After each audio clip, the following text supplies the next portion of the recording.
In today's video, I'm going to show you how to create a massive 8-foot tall winged skeleton statue. An eerie yet angelic creature that's equal parts haunting and beautiful. I'll walk you through how I created the wings, the draping, the pedestal, and all the haunting details by hand.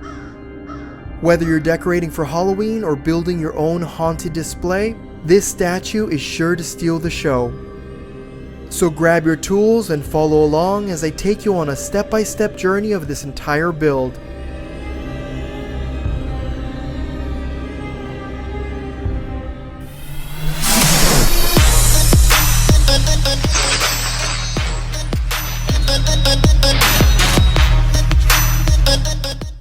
To begin making our Halloween statue, we need an inexpensive plastic skeleton. Now they sell these everywhere, so just find yourself a cheap one and let's get started. We also need PVC pipe, OSB or plywood, we need a PVC adapter, a floor flange, some great stuff expanding foam. Everything that I use on this channel, I link it down below so it's easy for you, the viewer, to follow along. So right where the title of this video is, you'll see a button that says more. Click that button and you'll see everything, all the links, all the prices, all the quantities I use right there. Now, I don't make any money from these links, so if you find them for a better price at a different store, go get it there. So let's get started with this super awesome Halloween tutorial. All right, so to begin, we need a floor flange. Now this one is size 1.5 inches in diameter, and we need a PVC adapter. This is also 1.5 inches in diameter. So we screw it in really tightly like this, go as far as you can go. Bam. And this has 4 holes on the bottom, right there. That's going to be what we're going to screw to the actual OSB or plywood.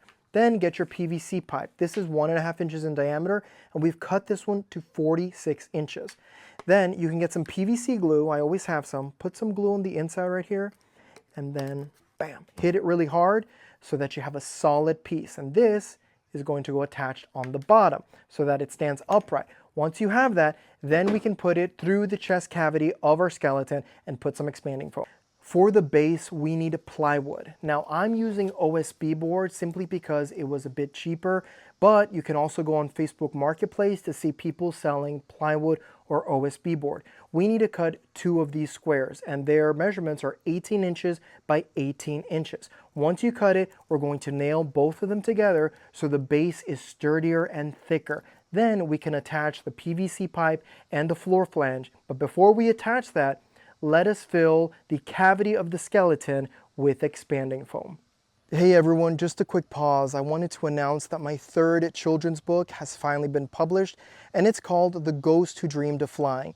It's a cute story about friendship, courage, and believing in yourself, and it's available right now on Amazon. So if anybody wants to support me, support this channel and these tutorials, I ask you to go check it out on Amazon. The link is in the description below, or just go over there and type in The Ghost Who Dreamed of Flying. Now let's get back to this amazing tutorial.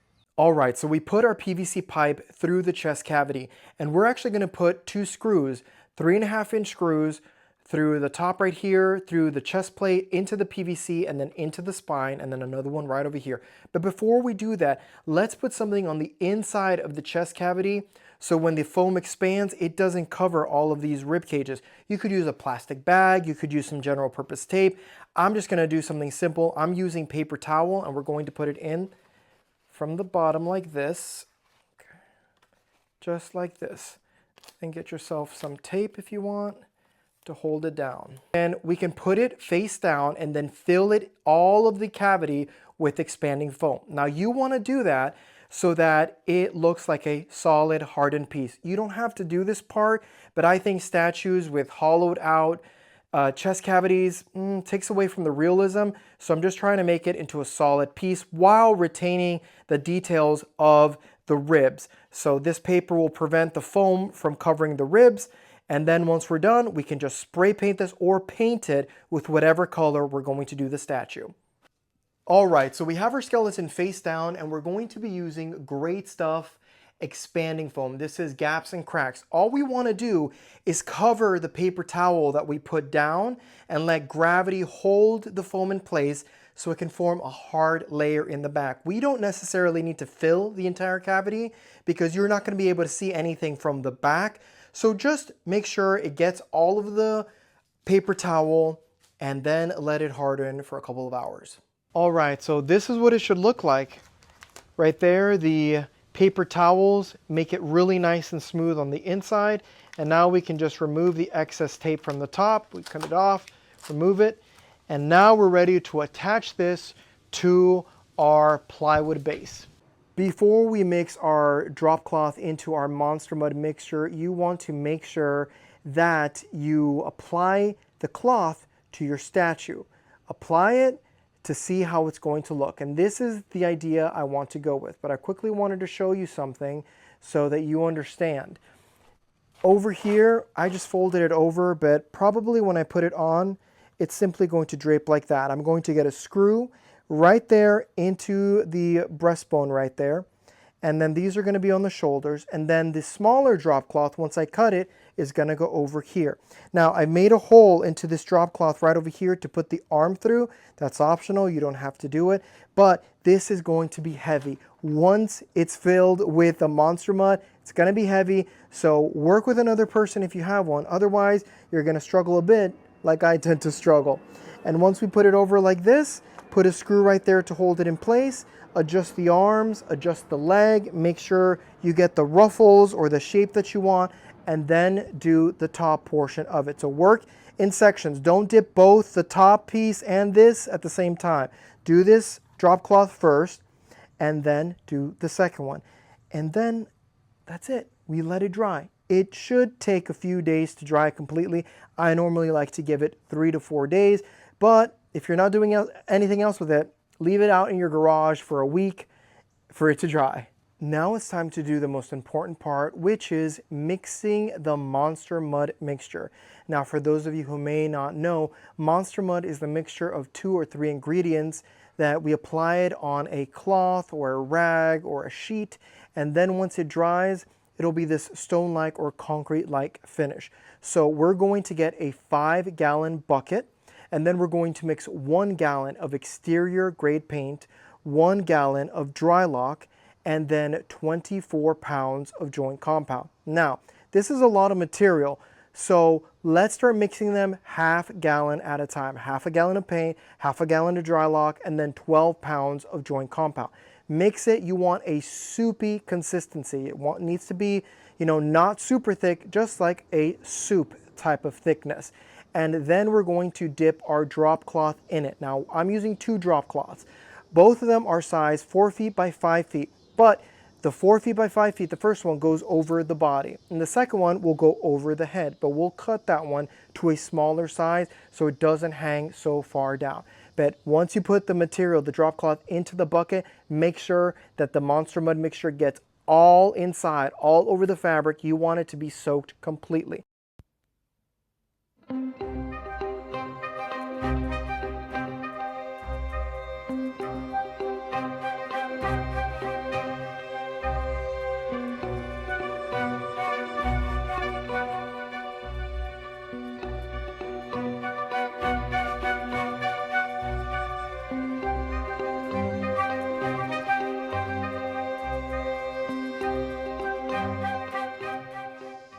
Now that our statue has completely dried, it's time to do the details. Let me show you what we're going to do.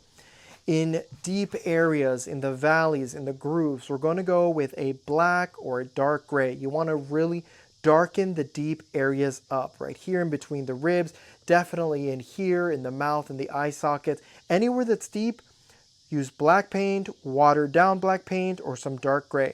And for the higher areas, we're going to actually do a light green mixed with some white. The high points need to be white with green. I'm going to give it that very aged look. You can't go wrong with playing around with different colors. All right, now it's time to make the base. If you don't want to make a base or a pedestal for your statue, you can skip this part, but I think it's going to look so much nicer with a pedestal for it to rest. We're going to be building it out of 2x4 wood and insulation foam board for the side walls. Now, you can also use plywood for the side walls, but I like insulation foam board because it's lightweight and carvable. So here are the measurements for the 2x4s that we need to cut for this box. we need 4 pieces cut to 30 inches, 4 more pieces cut to 16 inches, and 4 pieces cut to 12 inches. We're going to screw all of this together, and once we're done, we're going to attach the insulation foam board. You can use 1/2 inch insulation or 1 inch insulation foam board. The board is expensive, so 1/2 inch will be better on your wallet. You're just going to cut it to size and then stick it with some screws to the sides. After that, you can rough it up, you can get an X-Acto knife to make cracks, or just scrape it so it's kind of rough, and then we can paint it into a stone color. And that's it. The base is super simple. And this is what we're left with. And what I did with these 12-inch ones is that we did it at an angle so that we have this flat surface on the top and the bottom to stick the insulation foam board. Now, we're good to go now, but if yours is a little bit wobbly or not sturdy enough, you could put some diagonal 2x4s right in there to make it like that. Otherwise, we're good to go.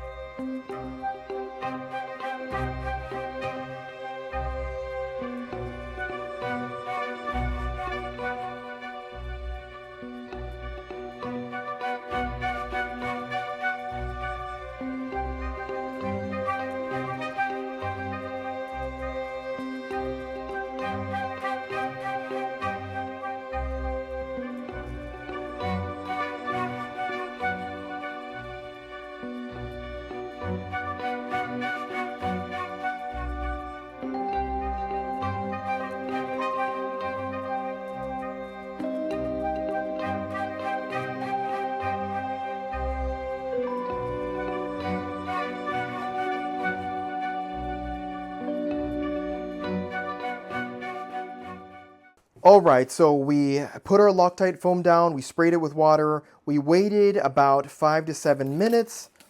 We'll spray our hands now, and what we're going to do is we're going to gently push it down. And look, it doesn't stick to our hands. So what we want to do is basically any areas that are poking out, like at the top, all of these bubbles, there's big bubbles, see? We want to get the air out of them.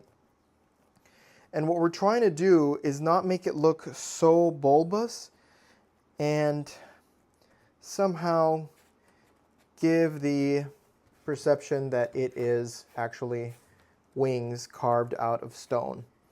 So like on this side over here, we just gently squish it on the sides like this. Bam, like that, get the air out. And we'll continue doing this until all the air is out. Now, once you're satisfied, we're not done yet because it's going to continue to rise once more, and if you're not careful, it could leave a big bulb looking area. So make sure once you're done, come back in about 5 minutes and then start patting it down once more.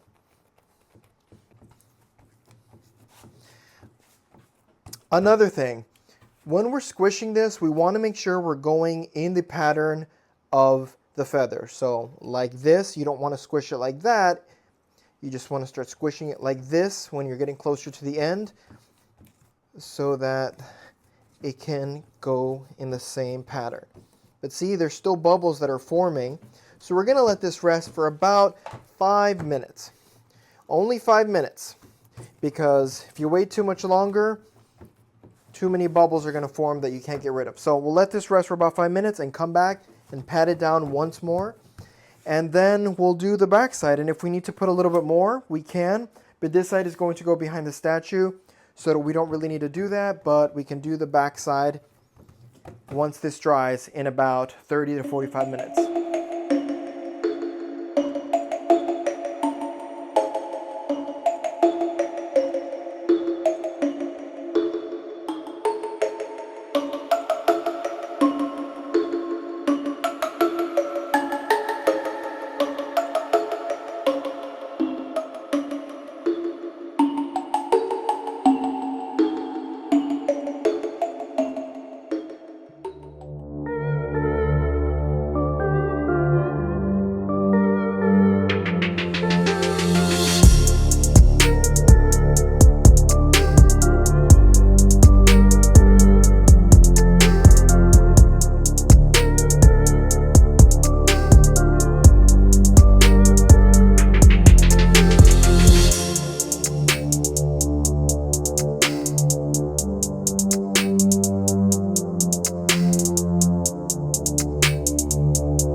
sure to check out my 3 children's books, Oliver and the Lost Flame, Little Olive and the Wallybad, and my newest book, The Ghost Who Dreamed of Flying, now available on Amazon.